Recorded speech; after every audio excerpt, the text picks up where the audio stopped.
name is Shelly with New Mother Caregiving, and today I am going to show you how to make homemade bone broth. My Pakistani mother-in-law taught me her bone broth recipe over 30 years ago, and since then I have made thousands of batches of bone broth. Bone broth has been used by cultures all over the world for its medicinal purposes. It is one of the great superpower foods. It is nutritionally dense, it is easy to digest, and it will strengthen your immune system, it will support wound healing. Bone broth will just improve your overall health. I use my homemade bone broth recipe as the base for all the soups and stews I use to feed postpartum mothers those first 40 days after birth. So I am going to show you today two different kinds of broth, chicken and beef.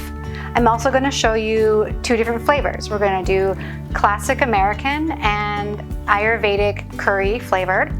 And I'm also going to show you two methods for cooking bone broth. One is in the Instant Pot, which is a pressure cooker, and the other method is on the stovetop in a stock pot. The first thing we need are bones. Bones can be really hard to track down at the grocery store. So I'm going to take you to the grocery store and we're going to buy our bones. Let's go.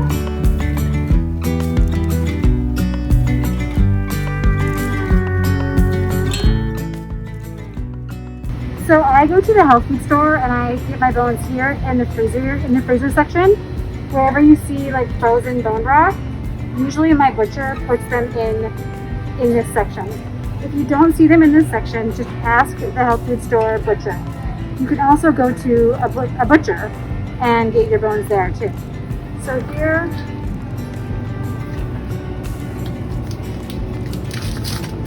there's organic backs and necks.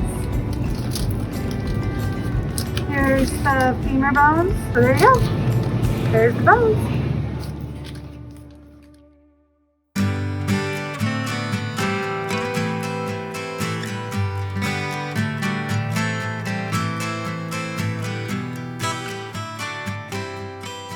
Let's go over all of the ingredients you'll need to make bone broth, both classic American and Ayurvedic style bone broth.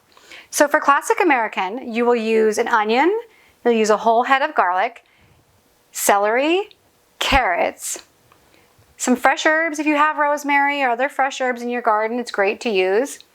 Some dried thyme and oregano, dried basil, some marjoram, some black peppercorns, and some bay leaves. These are all the things you'll need for the classic American. If you want to make the Ayurvedic curry flavored broth, you'll use an onion, you'll use carrots, and you'll use ginger, as well as garlic. But you won't use these herbs. Instead, you'll use turmeric, coriander seeds, and cumin seeds. So those are the flavorings that you'll use to make your broth taste delicious. The bones are, if you're making beef broth, you will use these femur bones that have a nice marrow inside, really nutritious. And if you're making beef broth, a little bit of apple cider vinegar helps to draw those minerals out of those bones. If you're making chicken broth, then you will need chicken feet, which I'll show you a little bit later in the video. You will also need chicken bones. And if you can't find chicken bones, these are already off the chicken, ready to throw into the pot. But if you can't find that at your grocery store, I'm also going to show you how you can take a whole chicken and cut it up and use the bones from this. So now that we have an overview of the ingredients, let's go over the kitchen equipment you'll need to make bone broth. You really don't need that much. You need a potato masher. You need a wire mesh strainer, so a fine mesh strainer. You need two good-sized bowls. Glass bowls are better than plastic because you will be pouring hot broth. I really like this large, you'll see later on in the video, I like the large measuring cup. It helps me to kind of know how much I'm pouring in, how much salt to add, that kind of thing. This is the Instant Pot. I use a 8-quart Instant Pot. So if you are using a 6-quart or smaller than 8-quart, you're going to want to adjust the recipe. And then if you're doing it on the stove, you're going to want a big stock pot. This is a 12-quart stock pot. You can use a 10-quart stock pot or something smaller, but again, adjust the recipe just a little bit, and I'll talk about that later in the video. So these are the things I use to cook the broth and strain the broth. Then after the broth is strained, you're going to need to put it in something. And so I like to use either these silicone bags, which I'll show you later in the video, because they're really nice for storing them in the freezer. They have these little, slide-on sealing things. They will not leak. And that is what I've been using. And I also have a label maker. So the label maker is great, but you don't have to go out and spend $50 on a label maker. You can also just use a piece of masking tape and a Sharpie. Gallon-sized Ziploc bags, doubled up with a Sharpie written on the front. This is a great way to store your bone broth in the freezer.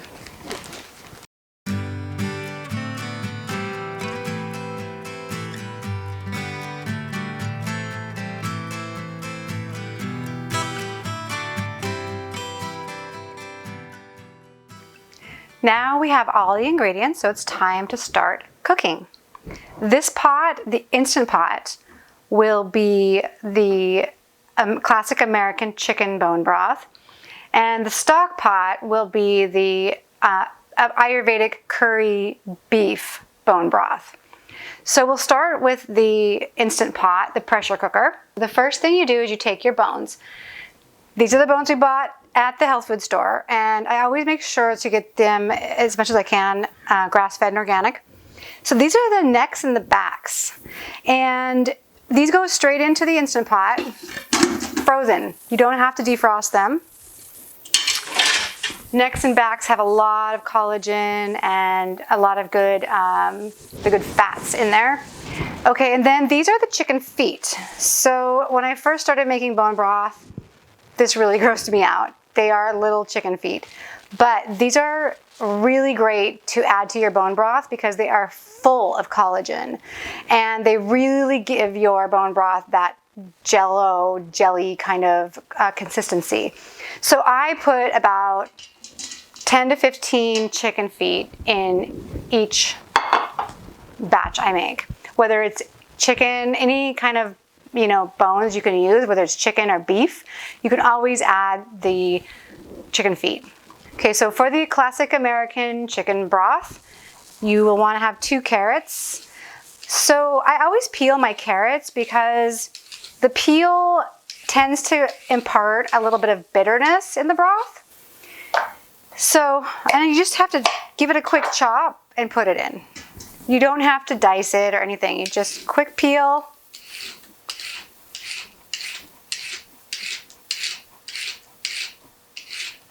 And just a quick chop, throw it in. For classic American, I always put in 2 stalks of celery, quick chop, 1 whole head of garlic, cut it in half and just throw it in. You don't even have to worry about the peel. And 1 onion. So I like to use the yellow onion, and I like to keep the onion peel on. I just cut it in half and throw it in. So let's go ahead and pour in the water. So my Instant Pot, I fill it to the top, and actually I tend to overfill it. There's a line inside there, and this is 8 quarts. So I'll fill it to the line, and I'll even go a little over the line because it does shrink down when it cooks. So this will be about 16 cups of water. I usually end up doing more like 18 to 20 cups of water because it does reduce down quite a bit. Okay, so once I put the water in the Instant Pot, then I put all the herbs in. So I've got my bay leaves, I've got about a tablespoon of oregano, about a tablespoon of basil, same thing, tablespoon of marjoram, and tablespoon of thyme, and then oh, maybe like a teaspoon, teaspoon and a half of black peppercorns, and fresh, since I always happen to have a lot of fresh rosemary, I just use fresh rosemary. So any fresh herbs you have is great. Okay, a very special ingredient that I forgot to mention earlier is seaweed. I always put a little piece of kombu seaweed or wakame. I like kombu, it has a little less fish flavor, but this is packed with iodine. Really, really good for the postpartum moms. So I put that in, and everything is ready now for cooking. You don't need to add apple cider vinegar to the chicken broth because in a pressure cooker, those bones are going to get disintegrated. They're going to just fall apart and be crumbly. So you don't need to use apple cider vinegar to draw out anything because there's nothing to draw out. The bones are just going to crumble into nothingness. And you don't add salt. So you don't want to add salt while you're cooking. We're going to add the salt at the very end. So on my Instant Pot, all you do is push pressure cook, and we're going to cook it on high pressure for 1 hour. I'm going to turn off the keep warm, and that's it. It's ready to cook. And now I'm going to show you how to do the Ayurvedic curry beef broth in the stock pot for the stove. All right, so we have our beef femur bones. Look at this. These are so good for the mothers. This is all bone marrow. Really high in iron and protein and so many nutrients and minerals and vitamins for postpartum mothers to help them heal, especially if they had a hemorrhage or, we just need extra iron. And so the beef broth is really, really good. So I put the bones in there. So I use about 2.5 to 3 pounds of bones per batch. And then of course, we're gonna put all of our lovely chicken feet, which gives this a lot more collagen. Beef bones I find don't have a lot of collagen like chicken. So that's why I always add the chicken feet. Okay, and then we're gonna add onion.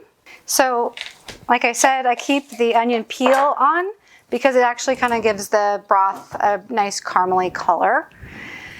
Take the whole garlic head, just cut it in half. No need to even peel it, just throw it in. And we have our kombu seaweed for that extra iodine.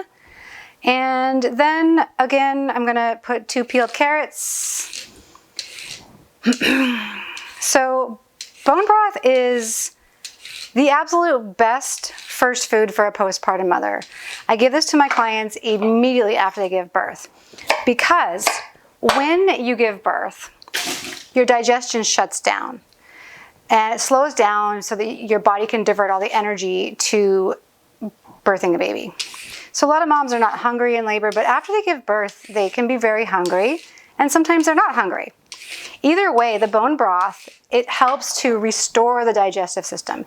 It's got amino acids, proline and glycine, which are incredible for healing the gut, for helping to revitalize the gut lining and the nerves in the gut. So these amino acids are so helpful not only to help restore their digestive system so they can absorb nutrients from the food that they're eating, but it's also it soothes the nerves. So bone broth, proline and glycine particularly soothe the nerves. Humans have more nerve endings in their gut than any other part of their body.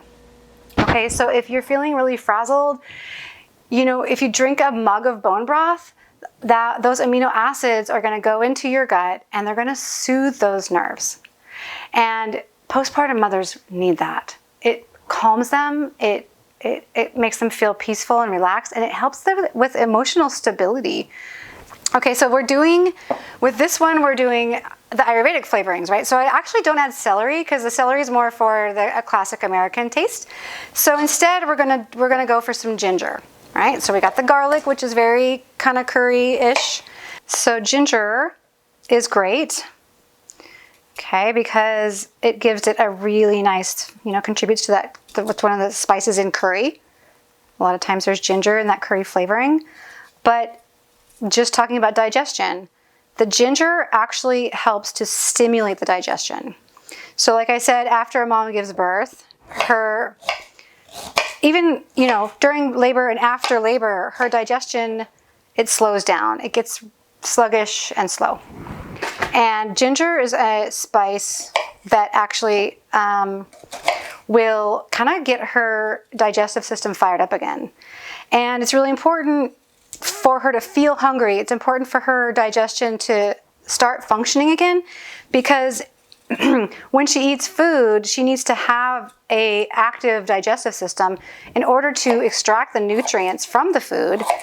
And those nutrients go to healing, tissue repair, and everything else. So it's really great to put this ginger in there for her digestive system. And it's also an immune booster, a booster. So bone broth in itself, the glycine and the proline and the amino acids, the minerals, and the vitamins help to boost the immune system, so to keep her healthy and strong when she's in a kind of a weakened, very fragile state. And so the other thing about bone broth that is insurpassable with other, superfoods like vegetables and things, is that it has collagen. And collagen is so important for tissue repair. So if a mother gives birth, she perhaps, has a vaginal tear or a cesarean scar. That scar is made up of collagen. And, her tissues need to repair. And collagen is what helps those tissues come back together. And so when we give her collagen in her body, it's helping her body to produce those collagen fibers. Collagen also helps with the joints, so that her muscles get really stretched out, her tendons, her ligaments, those pelvic bones open to let the baby pass through. And so the collagen in the bone broth actually really helps her ligaments and tissues to, those bones to move back into place. So it's really important that moms drink bone broth every day. It's part of my 40-day protocol with feeding postpartum mothers. So now that the bones and the garlic and the vegetables and the ginger are in the pot, let's add the water. Again, minimum of 16 cups. Usually 18, 20. It's going to boil down, and you can always add more water when it boils down. Okay. Once the water's in, I like to put the spices in last. So we are going to add our turmeric. I use about less than a tablespoon of turmeric. So that's going to have the anti-inflammatory properties, which is so helpful for the postpartum moms after birth. A lot of times there's a lot of swelling involved. And then about a tablespoon of cumin seeds. And cumin seeds also helpful for digestion as well. Coriander seeds, good for digestion, tastes great. And then we add about maybe 2 teaspoons of the black peppercorns. This is also a digestive stimulator, but it also helps us to assimilate the turmeric. And don't forget to add about a tablespoon of apple cider vinegar to the beef broth. Okay, and we're going to put the lid on this. And we're going to put it on the stove. We're going to bring it to like a kind of a low boil. And then we're going to turn it down and just let it really gently simmer for a minimum of 24 hours. More like 48 hours is about a good time to cook on the stove. Something really important about cooking on the stove is that I open the lid after every 3 or 4 hours, and I mash it with a potato masher, and I'll show you that later in the video. Okay, let's put it on the stove.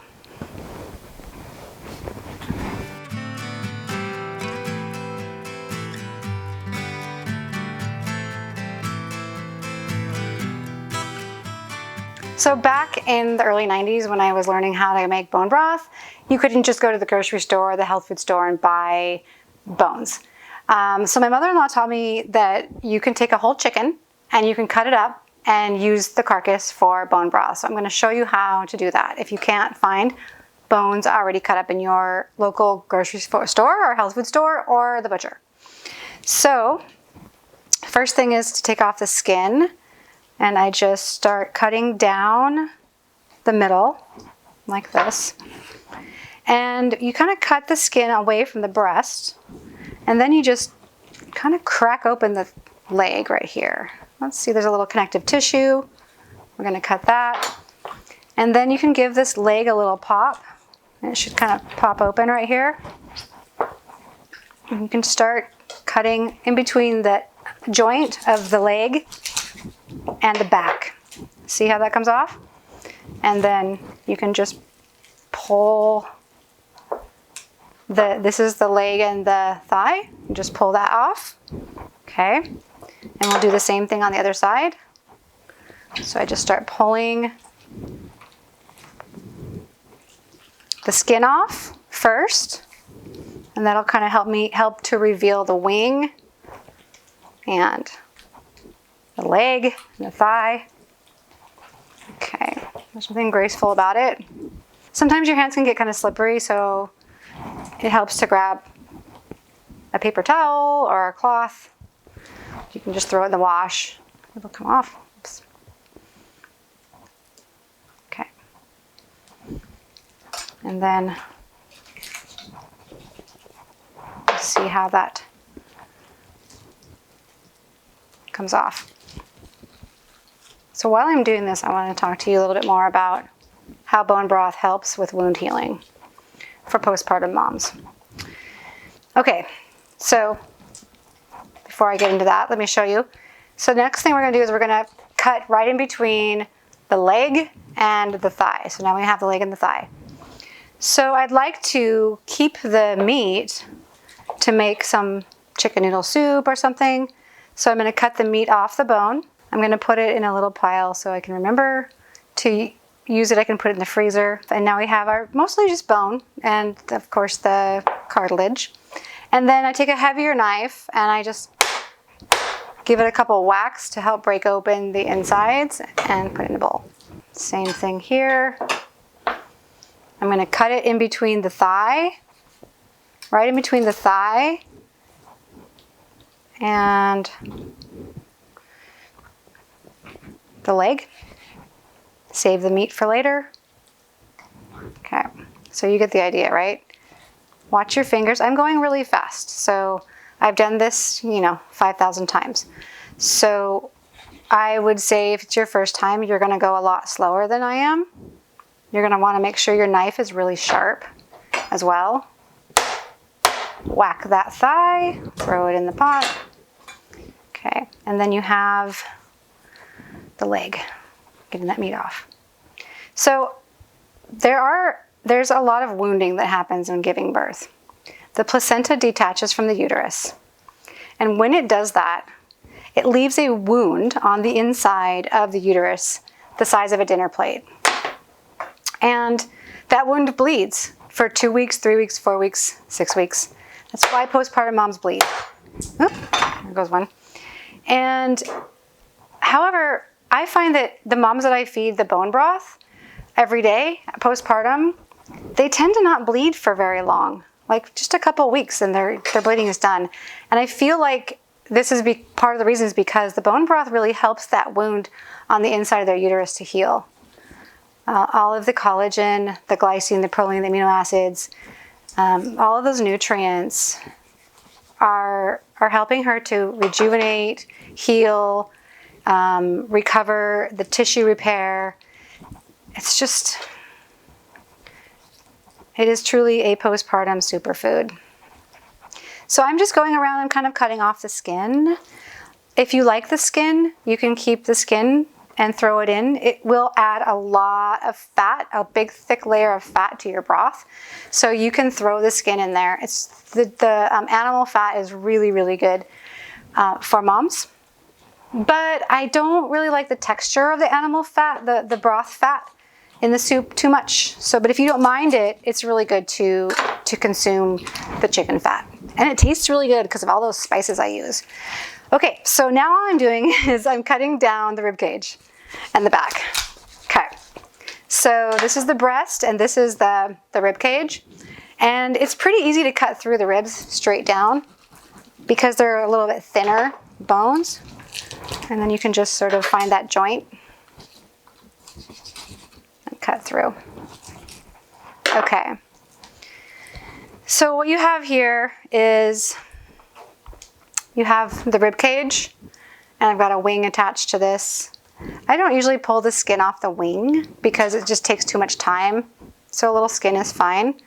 And then I'm going to actually whack the rib cage in the back. And the wing. This is just kind of help it kind of release all the good stuff from the bone marrow, the bones. Now all we have is the breast and the breastbone, and the breast meat. Okay, so we are going to just cut the breast meat off. Again, it's okay if there's a little bit of meat still left on the bone. I'm gonna save this for stir fry or chicken noodle soup.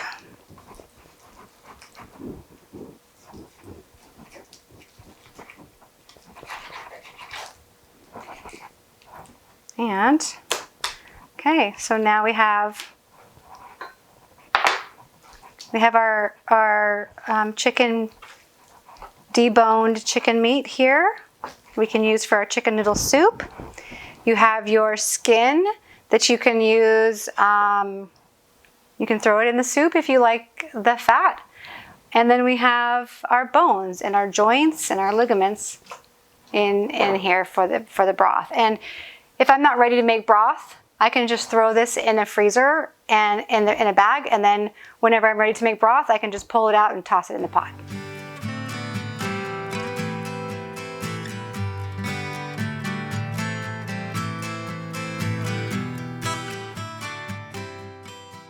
Now that the 100 minutes is up and we've released our steam, we can open up the lid, and this is the most important part of broth making, and this is what my mother-in-law taught me 30 years ago.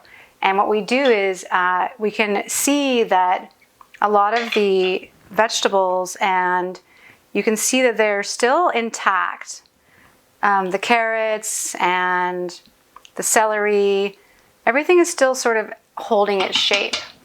So what you want to do is you want to take a potato masher and you want to mash everything up until it's very soft, so it should mash really, really easily, until you kind of almost have it pureed looking. They will get broken down into little tiny pieces. And even the chicken. So the chicken is so soft and the bones have almost disintegrated.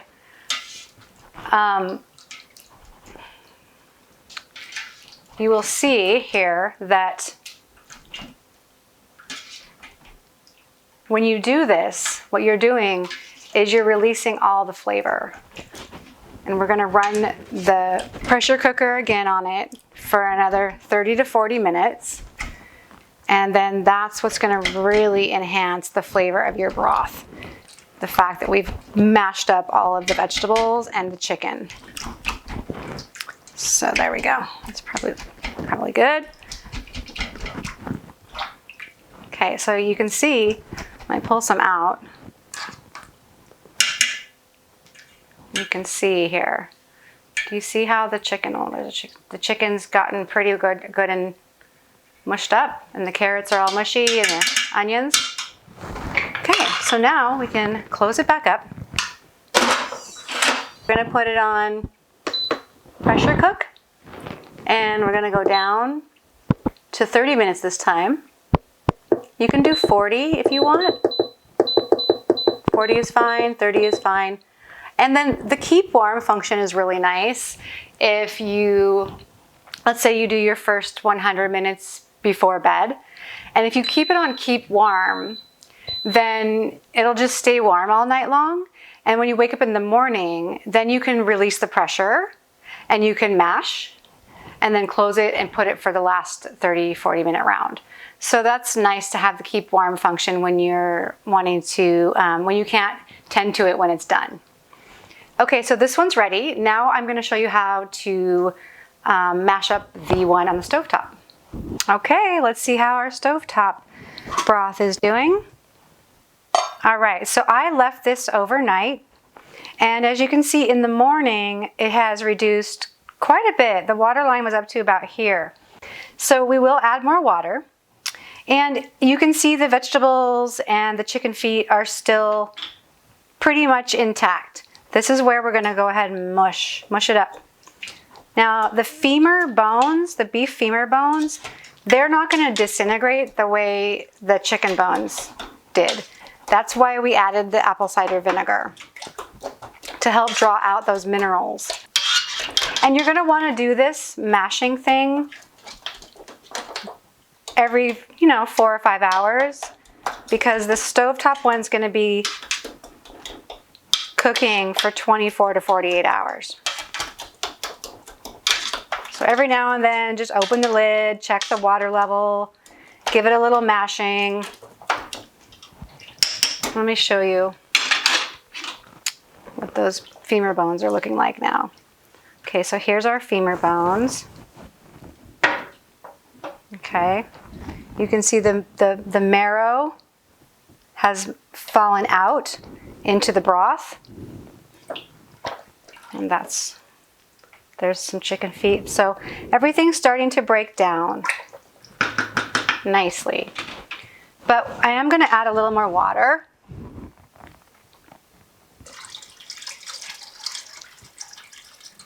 Because it does tend to evaporate a lot more with this method than the pressure cooker method. And then we'll just kind of get it to boil again and simmer, and turn it back down to a very low simmer for, I've got about another 12 more hours. Okay, the very last step is straining the broth.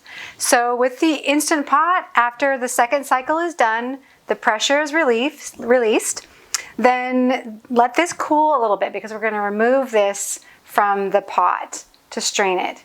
If you use the stovetop method, you've let your bones and your vegetables and spices boil for 24 hours, 36 maybe hours, maybe 48 hours, and it's ready to strain. The process for straining the broth is the same, whether you cooked it on the stove or in the Instant Pot, or some people even use a crock pot. This is my method for straining the broth. So we're going to take this out. Be very, very careful, because it may be hot. And we're going to go over to the sink. Be close to the sink. Then we're going to put our bowl and our strainer in the sink. And we have our potato masher.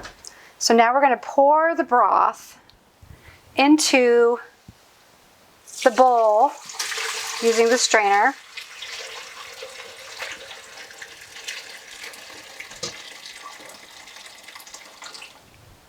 Okay, this is where you take your masher and you're going to push it through the strainer until everything is really turned into pulp and it's pretty dry. So you can see as it's dripping down, all of that liquid that you're squeezing out from the pulp is extracting all the flavor from the little bits of meat, from the vegetables, the spices, the herbs. So you can just keep squeezing and pressing until it's pretty dry. Okay. Now you have about 12 cups in this pot, and this is where you want to add your salt. So for 12 cups, I usually put about a tablespoon, maybe just a tiny more. And I always use Celtic sea salt, because Celtic sea salt is full of other minerals besides iodine. So it has 87 trace minerals. And all of those minerals are really good for helping mothers to heal after birth. And this is a very natural source of minerals, so I try to have my moms get as many nutrients from a direct natural food source as possible. This just enriches the bone broth so much. So then after I stir the salt into the broth, this is where I take it over to a bowl. And you're going to pour it into a bowl. It's kind of hot. My broth's a little bit hot, so I'm going to hold on to it with a mitt. I'm going to hold on to it with a mitt. I'm going to pour it into the bowl. And the reason why I do this is because this is how I get it to cool. And I still have more straining to do.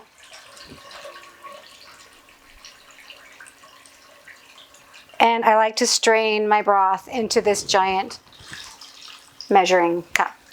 If you don't have a giant measuring cup like this, you can just do it straight into a bowl. Okay, after straining is the final step, pouring it into the containers. So I have a method for that, and we have it in our bowl. It's cooled down to room temperature, and I have a little plate underneath this just in case I don't, want to lose any drops of my broth. So I'm going to dip my measuring cup in, and I'm going to fill the mason jar. So one batch is about 5 or 6 mason jars, and one mason jar is 32 ounces. This one I'm going to put in the fridge, so I'm going to fill it up a little bit more. And most of the recipes I use in my protocol for feeding mothers after birth, all the soups and stews, are actually 8 cups instead of 4 cups. So 2 of these mason jars would make one big batch of soup or stew in my recipes. The other method for storing your broth is silicone bags. These bags are great in the freezer because they don't break, they don't leak, and they're easy to defrost or in the microwave.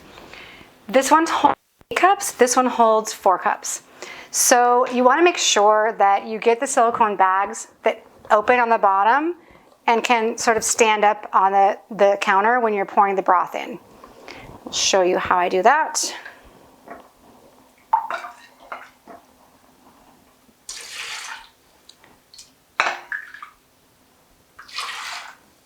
This is a little bit under the amount. I would put a little bit more in if I had it right next to me. And then these little sealing strips, they just slide right on like that. And then they're great. You can literally just toss it into your freezer.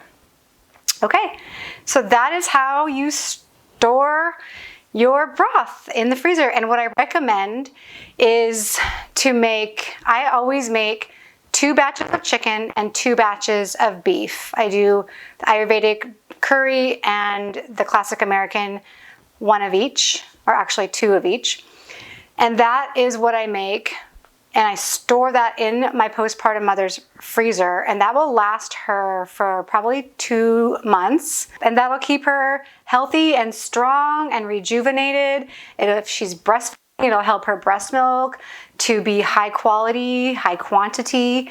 And this is probably the most important thing that you could do for a postpartum mother to help her recover from birth. Thank you for watching my bone broth tutorial. I really hope it was helpful for you. If you would like more recipes and tips on how to support and cook for a new mother or even a pregnant mother, be sure to check out my website, newmothercaregiving.com, or you can find me on Instagram at newmothercaregiving. Thank you.